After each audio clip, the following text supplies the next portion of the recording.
nazobenga Papa Nabiso, Roland Isso. Il vient parler de la part du Seigneur. Tu acclames. Aujourd'hui, la Yesu Maboko.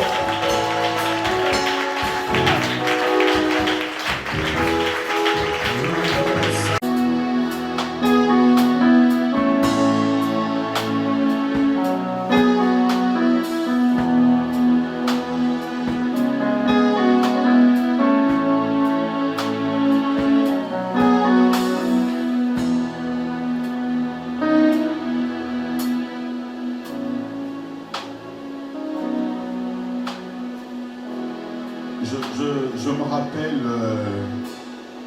après ma conversion en 91,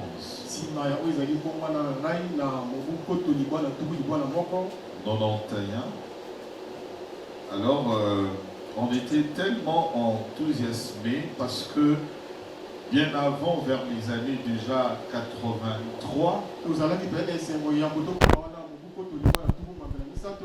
ma soeur nous amenait dans le groupe de prière.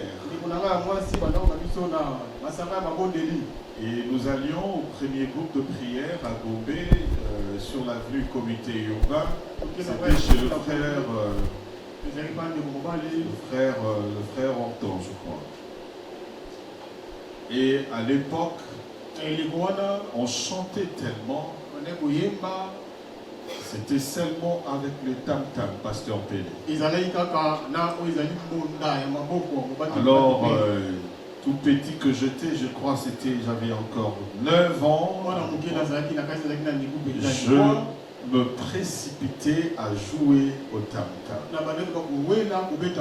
Et quand je jouais au tam-tam et on chantait, par moments je ne me rendais pas compte que quand je jouais au tam-tam, la chanson ne s'arrêtait pas. Et les gens chantaient. Et au bout d'un temps, je comprenais qu'il n'y avait plus de prédication ce jour-là. Le frère prédicateur du jour s'engageait directement avec les autres intercesseurs à la délivrance.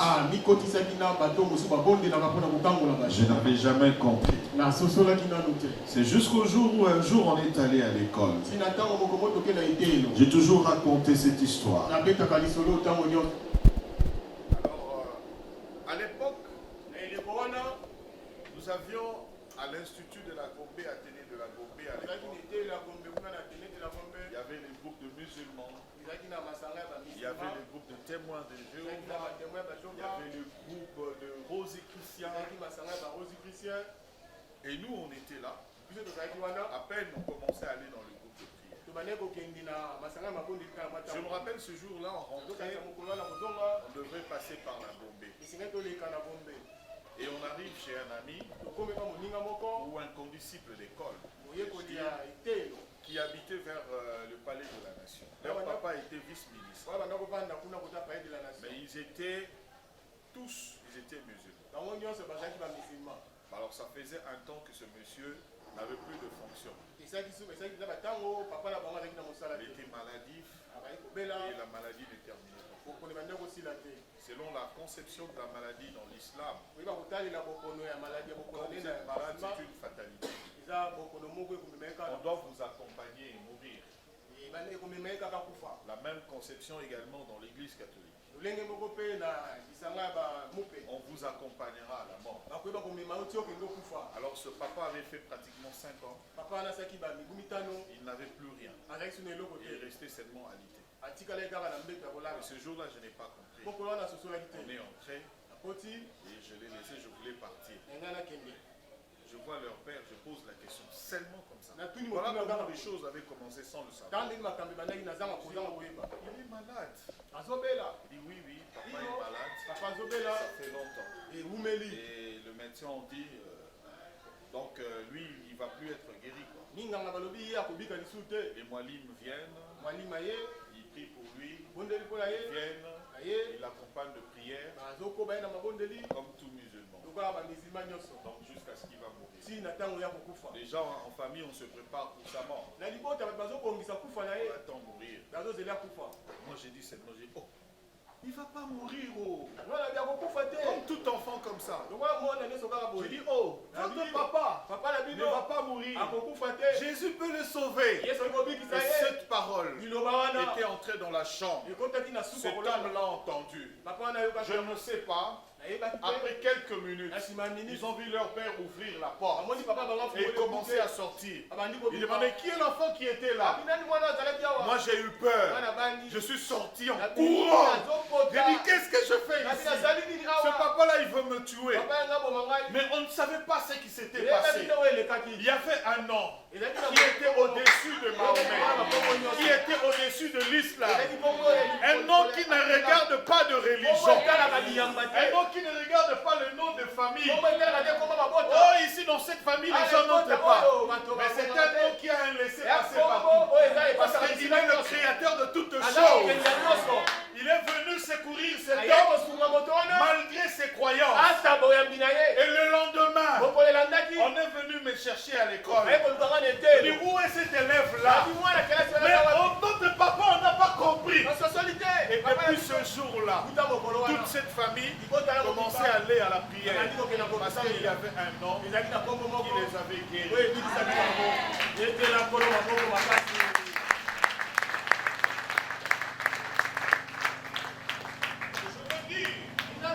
La semaine qui commence, tout est possible. Et il peut nous délivrer de nos malédictions. Et je crois que cette semaine qui commence, c'est une grande semaine. C'est la première fois que je le dis ici. Et je m'engage en vous disant cette semaine, c'est la semaine de délivrance de la malédiction.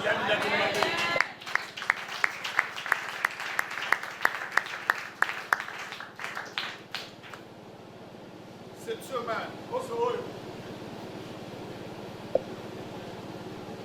pouvons nous asseoir.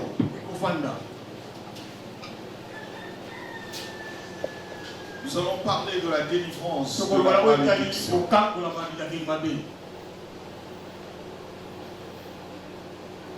Nous allons faire beaucoup de différenciation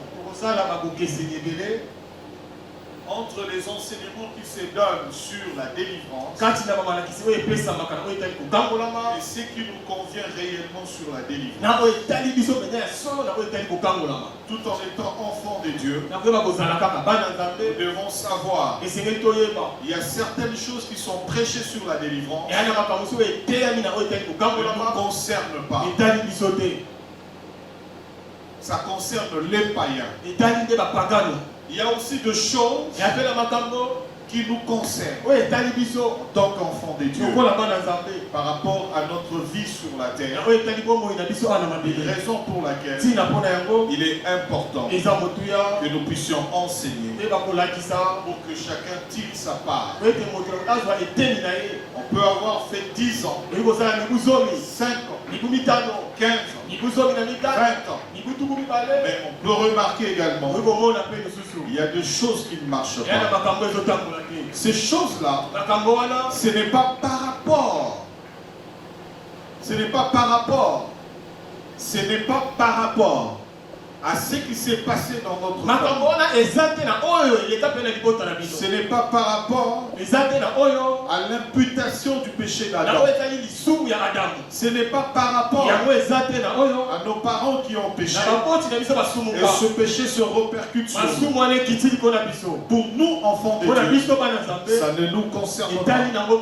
Mais ce qui nous concerne, les choses pour lesquelles nous devons faire de pas et nous en sortir, c'est par rapport à notre vie sur la terre. C'est ce que nous vivons sur la terre. Parce qu'il arrive que nous puissions contracter de pacte avec le diable sans le savoir, à ouvrir parfois de portes dans nos vies et qui permettent une influence satanique d'agir dans notre vie. Et tout au long de la semaine, ça nous permettra de faire une différence de toutes ces choses. Et nous comprendrons également que certains enseignements nous ont envahis et nous ont traumatisés. Et ces enseignements remettent même en cause l'œuvre accomplie à la croix. Alléluia. C'est pourquoi tout au long de la semaine, il sera important que nous apprenions notre position avant que le Seigneur Jésus ne monte à la croix. Et quand Jésus est monté à la croix, qu'est-ce qui s'est passé? Qu'est-ce qu'il nous a donné? Et qu'est-ce qui est arrivé dans nos vies?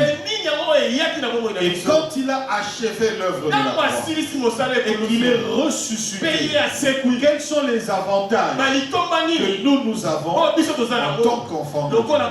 Et c'est en ce moment que tu feras maintenant l'autopsie de ta vie pour que tu comprennes là où tu te trouves. Et on va avancer. Il y a certaines choses, nous allons le voir. Dans mon introduction, je vais parler de la bénédiction et non la malédiction. Ça sera comme le chapitre 1er. Nous allons découvrir que Dieu ne nous a pas appelés à la malédiction. Et il nous a appelés à la bénédiction. Le deuxième chapitre, nous allons parler de la malédiction proprement dite. C'est quoi la malédiction? Et c'est quoi le sens que la Bible donne à la malédiction? Et nous parlerons également des types et principes de la malédiction. Les sortes de malédiction. Et nous allons parler également de principes fondamentaux sur la malédiction, qui sont basés sur la parole prononcée, qui sont basés sur beaucoup d'autres choses. C'est pourquoi j'aimerais nous inviter à inviter également nos familles. Parce que nous ne participons pas seuls, nous devons participer avec nos familles. Troisième chapitre, nous allons voir les manifestations de la malédiction. Parce que c'est très important. Il y a deux choses que nous appelons malédiction. Quand on voit des choses dans la vie d'un homme ou d'un enfant de Dieu, alors que ce n'est rien, ce n'est même pas une malédiction, c'est autre chose. Ça nous aidera à sortir un peu de cette confusion. On se voit comme si on est maudit, mais on n'est pas maudit. Et ça pourra également nous amener à voir les niveaux de manifestation de la malédiction. Et enfin, comment sortir de la malédiction. Je serai là le mardi, je serai là le vendredi, et je veux clôturer aussi. C'est pourquoi nous allons parler calmement. Et je veux vraiment nous inviter à participer. Que nous commencions à l'heure. Je voudrais au moins chaque jour essayer de prendre même 1 heure pour enseigner. Parce que nous allons aller calmement, lentement et sûrement. Est-ce qu'on est tous d'accord? On est tous d'accord? Merci. Chapitre 1er. La bénédiction, non la malédiction. J'aimerais lire Genèse chapitre 1er. À partir du verset 2 jusqu'au verset 26. Pour tout ce que nous aurons à lire. La terre était informe et vide, et il y avait de ténèbres à la surface de la mer. Et l'Esprit de Dieu s'est mouvé au-dessus des eaux. Dieu dit que la lumière soit, et la lumière fut. Dieu vit que la lumière était bonne, et Dieu sépara la lumière avec le ténèbre. Dieu appela la lumière jour et il appela les ténèbres nuit. Ainsi, il y eut un soir et il y eut un matin, ce fut le premier jour. Dieu dit qu'il y a une étendue entre les eaux et qu'elle sépare les eaux d'avec les eaux. Et Dieu fit l'étendue, il sépara les eaux qui sont au-dessous de l'étendue d'avec les eaux qui sont au-dessus de l'étendue. Et cela fut ainsi. Vous allez lire à la maison, je prends le verset 26e. Puis Dieu dit, faisons l'homme à notre image, selon notre ressemblance, et qu'il domine sur les poissons de la mer, sur les oiseaux du ciel, sur le bétail, sur toute la terre et sur tous les reptiles qui rampent sur la terre. L'environnement que Dieu avait créé était constitué des arbres, des animaux, de toute espèce. C'était des eaux pures. Il y avait de l'air frais qui n'était pas pollué. Il y avait des lits de luminaires, c'est-à-dire pour éclairer l'homme. Il y avait le soleil, il y avait la lune, il y avait les étoiles. Il y avait également beaucoup de richesses au sol et au sous-sol. Donc il y avait des diamants, il y avait de l'or, il y avait tout ça quand Dieu a créé. Et en plaçant l'homme dans cet environnement, Dieu a sorti la première parole. La première parole qui est sortie de la bouche de Dieu. La Bible dit, Dieu bénit l'homme.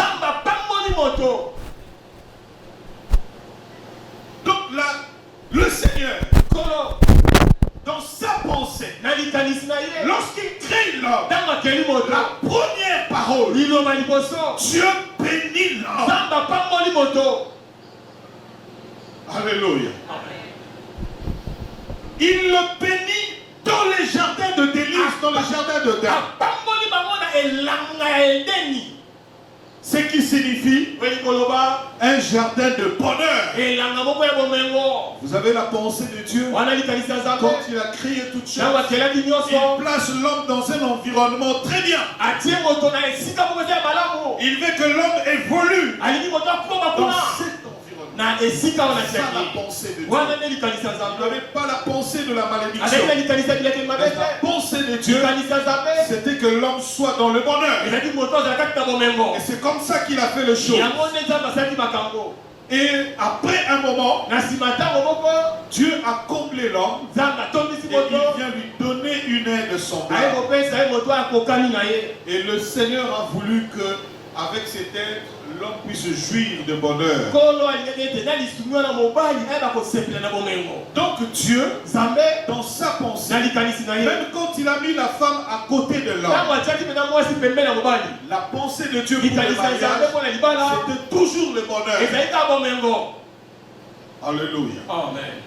Donc, quand on trouve une femme, on trouve le bonheur. C'est une grâce. Donc la deuxième pensée de Dieu pour l'homme, il a fait le mariage pour que l'homme soit dans le bonheur. Ce sont des éléments clés pour la vie de l'homme, le destin de l'homme. Parce que là, l'homme doit commencer à procréer. Il y a sa lignée. Dans toute sa lignée, il y a la parole de bénédiction. Et tout continue. Et lorsque vous suivez même la pensée de Dieu, que le prophète Jérémie a résumé, je connais le projet que je formais sur le projet de paix et de bonheur. Donc l'objectif c'est quoi? Nous donner un avenir meilleur. Est-ce que nous comprenons la pensée de Dieu pour toi? La pensée de Dieu pour ta famille, c'est que vous ayez un avenir meilleur. J'ai entendu quelqu'un qui disait, mais nous tous, on ne peut pas être riche. Nous tous, on ne peut pas être millionnaires. Il faut qu'il y ait des pousse-pousseurs. Il faut qu'il y ait aussi des gens qui font ceci ou cela. Oui, tous, mais pas comme tu penses. Toi, quand tu parles de ça, tu vois qu'il faut qu'il y ait des pauvres qui souffrent et ceux qui réjouissent. Mais dans la pensée de Dieu, que vous soyez pousse-pousseurs, que vous soyez sentinelles, mais vous avez un avenir meilleur. Que ce soit pour vous et pour vos enfants. Donc dans la pensée de Dieu, il est exclu la souffrance sur la terre. Lorsque Dieu bénit, il veut que vous ayez un avenir meilleur. Dis à ton voisin, la pensée de la malédiction et la pensée de Dieu pour moi, pour ma famille, c'est la bénédiction. Et je déclare que cette semaine, c'est une semaine de bonheur. C'est une semaine de bénédiction. Dieu nous arrachera des malédictions et nous entrera dans le bonheur. Et je rentrerai dans ce que Dieu avait préparé d'avance pour moi. Je n'ai pas de malheur. Malheur, ce n'est pas ma vie. Ma vie s'appelle bonheur. Est-ce qu'il y a monsieur bonheur ce matin? Est-ce qu'il y a madame bonheur ce matin? Cette semaine, je suis en train de voir comment nous allons dire à la malédiction de partir. Nous allons le fouetter. Nous allons lui donner les bolides. Et il va partir. Parce que cette semaine, nous inviterons Pasteur Pereira, la parole du Seigneur, qui dit, j'entends à la bénédiction d'être accompagné partout. Dis à ton voisin, Dieu a ordonné. Dis à ton voisin, ordonné, venir commander, venir obliger. Je dis à quelqu'un, Dieu a obligé, Dieu a commandé à la malédiction. Non, à la bénédiction d'être accompagné. Il y a quelqu'un qui peut dire partout. Quelqu'un peut dire partout. Partout. Est-ce qu'on peut me montrer partout? Est-ce que quelqu'un peut me donner partout? Quelqu'un peut me dire partout ici. Est-ce que quelqu'un peut me dire partout? À l'église, c'est partout. À la maison, c'est partout. Au travail, c'est partout. Sur l'avenue, c'est partout. Dans les transports, c'est partout. En Europe, c'est partout. En Afrique, c'est partout. En Asie, c'est partout. En Océanie, c'est partout. Est-ce qu'il y a quelqu'un qui peut me dire partout? Quelqu'un qui peut me dire partout? J'ai des enfants, c'est partout. J'ai des parents, c'est partout. J'ai des frères, c'est partout. Est-ce qu'il y a quelqu'un qui peut dire partout ici? Ah, j'ai dit à quelqu'un, Dieu a ordonné à la bénédiction d'être accompagné. J'ai dit partout. Je m'appelle partout. Ça veut dire, comme Jésus, il a la clé de toutes choses. Il m'a remis la clé. Passe partout.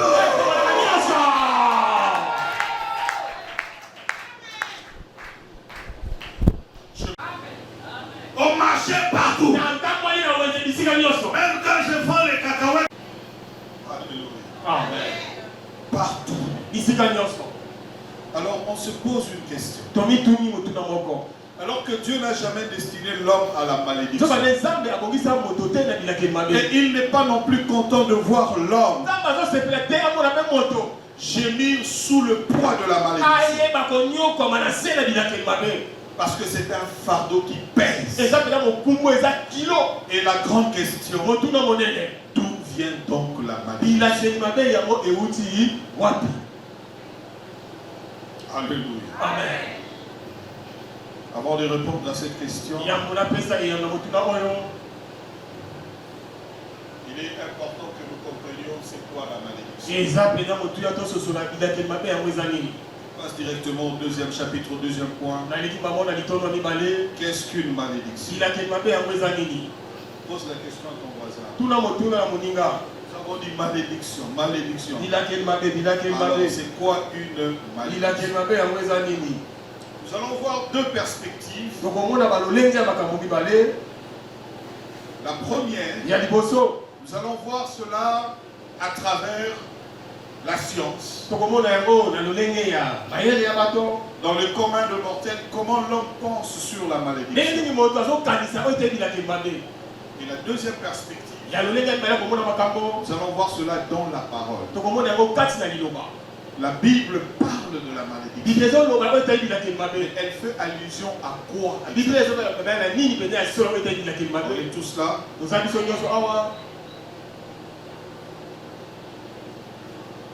Quand on parle de la malédiction,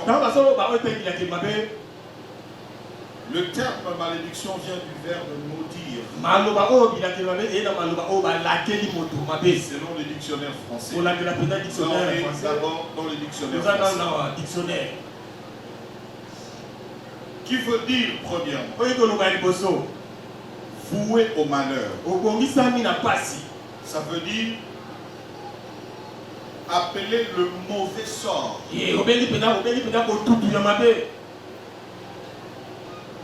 Ou encore appeler la colère divine sur quelqu'un ou sur quelque chose.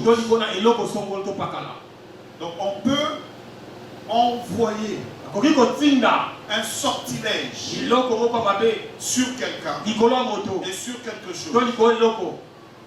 On peut maudire une maison. On jette un sort. Et on dit tout celui qui entrera dans cette maison sortira pauvre et sortira maladif. Vous entrez dans des parcelles ou dans des maisons. Comme l'auteur, avant de construire sa maison, avait posé déjà des paroles. Alors vous allez vivre les conséquences. Il faut sortir de cette maison. Il y a aussi des gens sur qui on a jeté les mauvais sorts. Et cette personne-là ne touchera jamais $100 du coup dans sa vie. Cette famille-là ne verra jamais quelqu'un terminer les études. Et tout cela pourquoi? Parce qu'on veut détruire, empêcher l'homme de vivre le bonheur, empêcher l'homme d'avoir un avenir meilleur. Vous comprenez? Donc la malédiction, c'est le contraire de la bénédiction. Quand Dieu veut un avenir meilleur, veut le bonheur, donc la malédiction, c'est le malheur. C'est un avenir malheureux, de souffrance. C'est comme on peut aussi jeter une maladie sur quelqu'un. On peut prendre, généralement ce qu'on jette ici à Kinshasa, c'est quoi? Les mbassous. Quelqu'un vient, on lui donne même 200 francs, il parle, il dit Amona, Amona, a souffrir. On jette sur quelqu'un. Vous comprenez, hein? Et dès lors on a ouvert une porte, on va le voir. Ça vous atteindra. Alléluia. Amen. D'après maintenant, toujours les dictionnaires, nous avons compris que c'est appelé le malheur sur quelqu'un. Toutes ces bénédictions sont bonnes, mais ça ne donne pas réellement la vraie pensée de ce que la Bible pense sur la malédiction. Ça nous dit vrai, mais ça n'entre pas en profondeur par rapport à ce que la parole de Dieu peut nous faire voir, peut nous faire comprendre.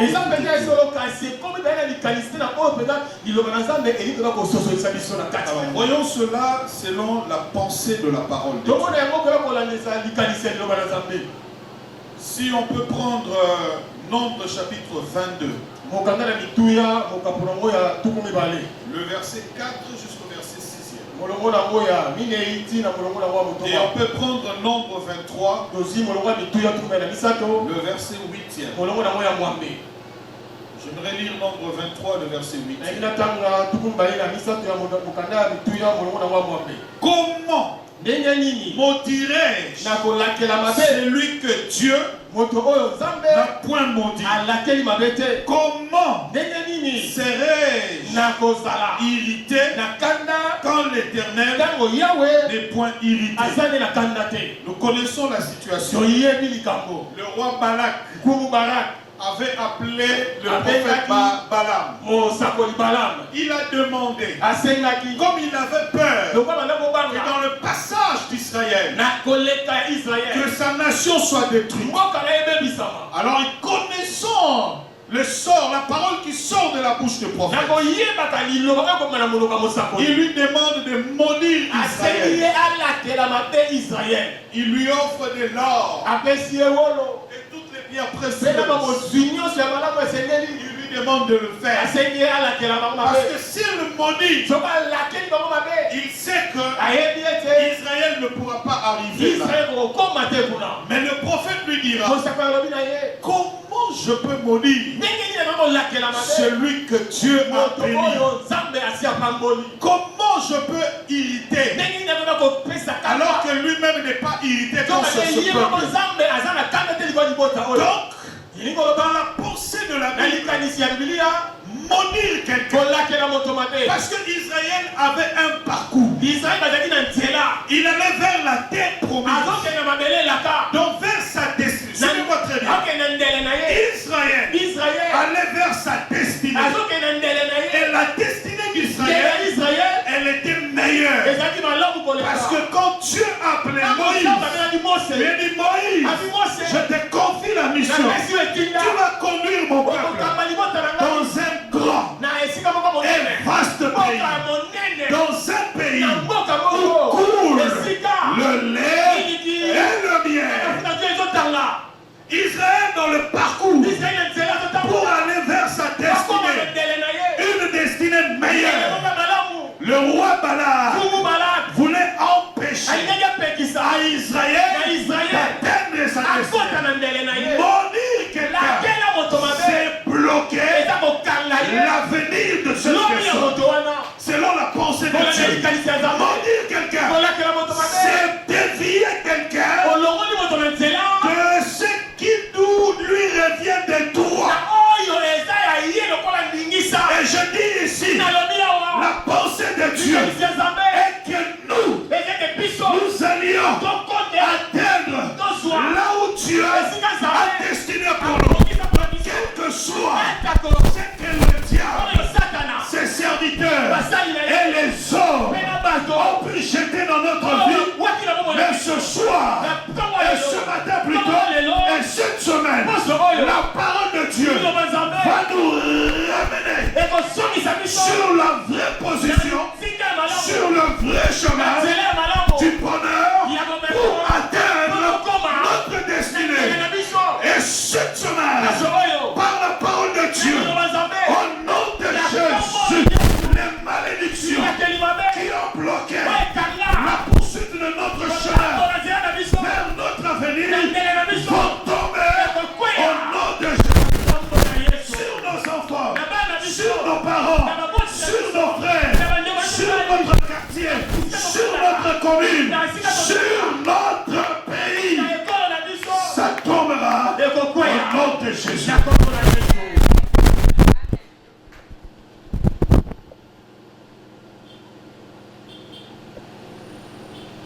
Est-ce qu'on comprend? C'est bon?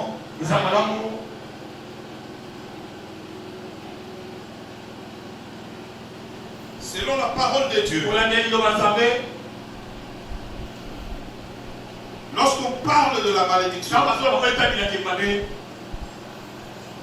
donc c'est jeter un mauvais sort, c'est détruire et faire périr quelqu'un. Et c'est comme ça. Il y a ce qu'on appelle de morts subites. Il y a de morts qui ne viennent pas de Dieu. C'est normal. Parce que ce sont des morts arrangées pour vous empêcher. Et mais je dis une chose. Il y a un seul endroit où ces choses, ces malédictions ne peuvent pas avoir effet dans votre vie. La Bible dit, la mort et le séjour de mort n'auront jamais autorité sur l'Église. La deuxième pensée, selon la parole de Dieu, lorsque nous lisons Genèse chapitre 3, à partir du verset 10e jusqu'au verset 16e, nous comprenons qu'une malédiction, c'est prononcer une parole de malheur contre quelqu'un ou contre quelque chose. Et la plupart de malédictions dont parle la Bible ont été l'effet des paroles de malheur prononcées contre quelqu'un ou quelque chose. Et Dieu lui-même aussi peut prononcer de malédictions. Alléluia. Dans ce passage, lorsque Adam et Ève désobéissent à Dieu, le Seigneur arrive. Il arrive, il comprend. En demandant l'homme, où es-tu? Alors que généralement, quand Dieu arrive, il y a un endroit où il trouve Adam. Et il parle avec lui. Et quand il arrive, Adam quitte l'endroit. Il part se cacher. Et il se couvre de feuilles. Dieu le cherche. Il dit Adam, où es-tu? Est-ce que vous comprenez une chose dans ce parole? Il y a un endroit que Dieu a fixé où il doit te trouver, où il t'a placé. Mais quand tu sors de cet endroit, donc la malédiction nous sort du lieu où Dieu nous a placés pour nous amener en dehors de ce lieu. Là où nous vivrons les malheurs. Et Dieu dit, tu as donc mangé le fruit de l'arbre que je t'avais interdit. Et Dieu va le chasser. Mais au départ, nous l'avons dit ici, Dieu a fait les jardins de bonheur, les jardins de joie. Et il a entouré toutes sortes de fruits meilleurs. Mais Dieu le plante et il le sort. Et il le met dehors. Et il met le séraphin avec des épées flamboyantes pour protéger cet endroit. Donc dans la pensée de la Bible, quand quelqu'un est sous la malédiction, donc il sort même de l'endroit, il perd même le privilège qu'il avait. Il peut perdre le travail, il peut perdre la santé, il peut perdre beaucoup de choses. Et commencer à souffrir. Est-ce que quelqu'un me comprend? Donc, c'est prononcer. Dieu commence maintenant à prononcer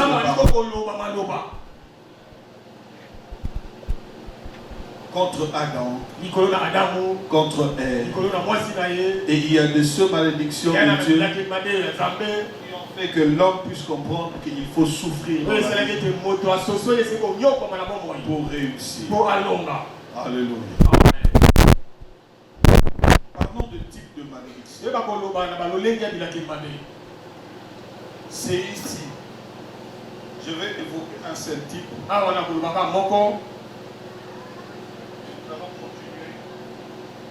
Nous allons continuer le mardi. Nous parlerons des malédictions familiales. Nous parlerons de malédictions générationnelles. Donc générationnelles. Une génération. C'est un ensemble de personnes ayant à peu près le même âge. Parce qu'il y a des mouvements qui se font. À un moment, on a dit Bana série 7, Batomboki. C'est-à-dire la génération série 7.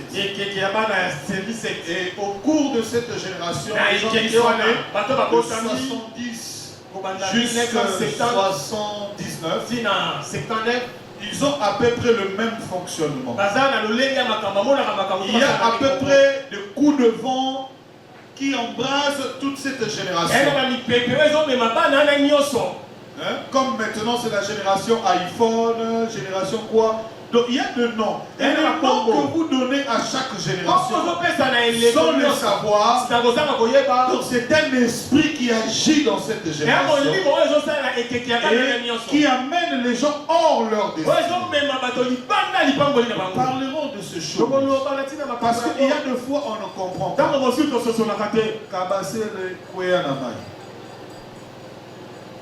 Ça veut dire quoi?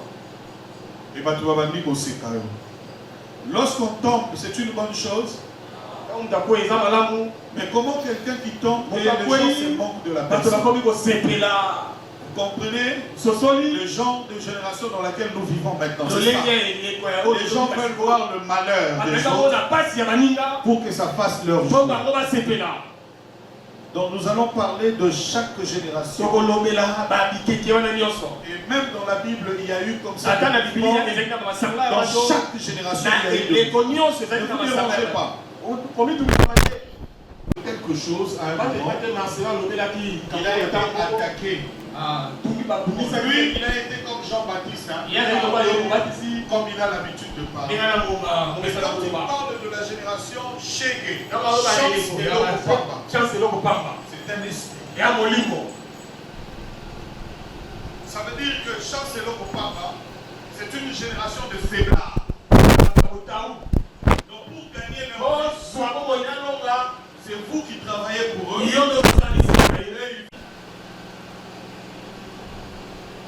sais pas si vous comprenez. Donc nous allons parler de chaque génération. On va voir aussi les malédictions familiales. Comment ça se repercute. Et comment quand une personne accepte Jésus, paf, le Seigneur arrache la malédiction ancestrale. Et nous parlerons également de malédiction divine. Ne vous y trompez pas. Là, ça concerne aussi les chrétiens. Il y en a qui tombent sous le coup de la malédiction divine. C'est-à-dire en désobéissant à la parole, ils oublient qu'il y a une parole qui s'accomplit aussi dans votre vie quand vous désobéissez à la parole de Dieu. Hein? Quand vous désobéissez à la parole, il y a aussi une parole qui s'accomplit dans votre vie en désobéissant. Et vous tombez sous le coup de la malédiction. Hein? Et surtout ceux qui servent le Seigneur. Surtout ceux qui prennent des engagements à l'église. Vous allez vous dire, mais ma vie ne marche pas. Je suis tombé sous le coup de la malédiction. N'est-ce pas, évangéliste? Amen. Bon, on va parler de ça en détail. On va prendre quelques exemples des gens qui sont tombés sous cette malédiction. J'aimerais seulement vous demander d'être vraiment à l'heure. Nous parlerons de la malédiction rétributionnelle. C'est le salaire que l'on reçoit. Après avoir fait beaucoup de travail, on vient te payer une somme modique.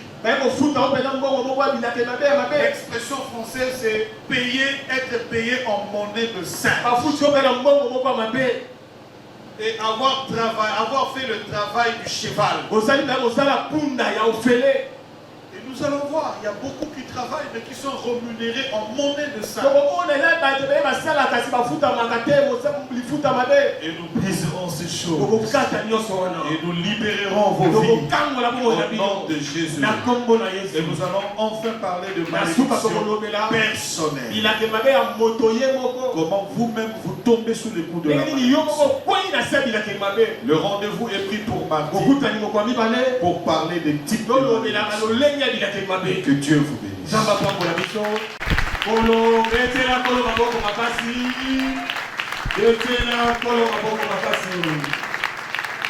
Est-ce qu'on peut bien acclamer? Non, j'étais en train de dire, est-ce qu'on peut bien acclamer le Seigneur? On n'acclame pas le Seigneur